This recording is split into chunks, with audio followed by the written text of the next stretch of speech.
بسم اللہ الرحمن الرحیم۔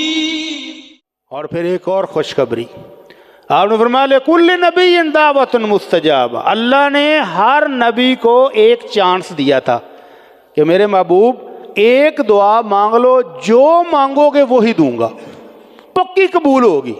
اس کا مطلب ہے کہ اللہ چاہے تو اپنے انبیاء کی دعاؤں کو بھی قبول نہیں کرتا، اس کی مرضی ہے، اس کی شان ہے، چاہے تو دے دے چاہے تو نہ دے، کوئی زور ہے؟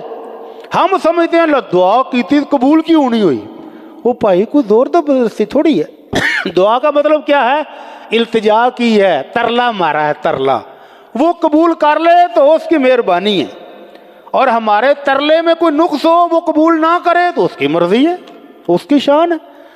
تو اللہ کے نبی کو ایک چانس دیا گیا کہ میرے مصطفیٰ، میرے نبی، میرے رسول، جو دعا مانگو گے ایک بار، جو مانگو گے وہی قبول ہے۔ تو اللہ کے نبی صلی اللہ علیہ وسلم فرماتے ہر نبی نے اپنی وہ دعا دنیا ہی میں مانگ لی۔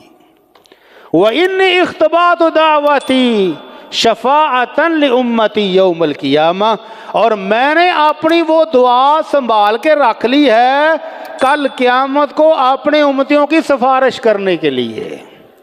سبحان اللہ، ایک چانس تھا گولڈن۔ جنگ بدر کے موقع پر ضرورت تھی نہ مانگنے کی، جب 313 کھڑے تھے، نہ ہتھے، نہ کوئی اسلحہ، نہ کوئی تعداد، دشمن سامنے للکار رہا تھا، مانگ سکتے تھے نا اس وقت بھی۔ کیا خیال ہے؟ اماں جی عائشہ پر تہمت لگی، 1 مہینہ وہی نہیں آئی، منافقین نے خوب طول اڑائی، 1 مہینہ غم کے پہاڑ ٹوٹے، مانگ سکتے تھے کہ نہیں اس وقت؟ طائف کے میدان میں پتھر سر پہ لگے، خون پاؤں میں جمع جا کر، مانگ سکتے کہ نہیں؟ لیکن یہ چانس اویل نہیں کیا، سنبھال کے رکھا امت کے لیے کہ اپنی امت کی سفارش کرنی ہے قیامت والے دن۔ تو آپ نے فرمایا فَهِيَ نَائِلَةٌ إِن شَاءَ اللَّهُ من مات من امتی لا یشرک باللہ شیئا، میری یہ سفارش میرے ہر اس امتی کو ملے گی جو اللہ سے شرک سے بچتا ہوا فوت ہوا۔ جس نے شرک کر لیا اس کو یہ سفارش بھی نہیں ملے گی، جس نے شرک سے بچتے ہوئے زندگی گزاری اس کو آمنہ کے لال کی سفارش قیامت والے دن ضرور مل جائے گی۔ اللہ سے دعا ہے کہ اللہ ہمیں ان خوش نصیبوں میں شامل فرما لے۔ اور اگر بدقسمتی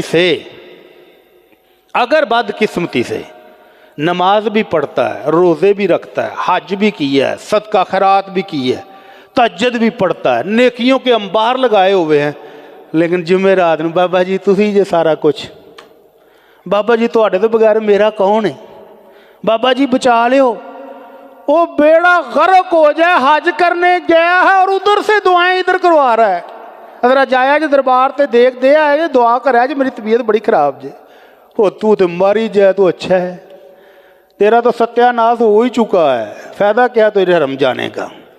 تو اگر شرک کی بیماری ساتھ لے کر گیا تو اللہ کا قرآن کیا کہتا ہے؟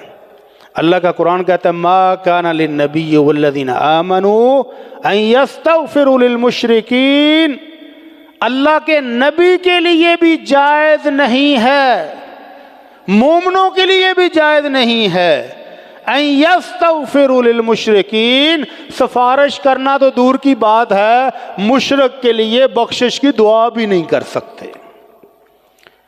من بعد تبین لہم انہم اصحاب الجحیم، اس کے بعد کہ اللہ نے بیان کر دیا ہے کہ یہ مشرک تو جہنمی ہے، جہنم میں جلنے والوں کے لیے، مومنوں کے لیے دعا کرنا بھی جائز نہیں ہے۔ سفارش تو بہت بڑی بات ہے،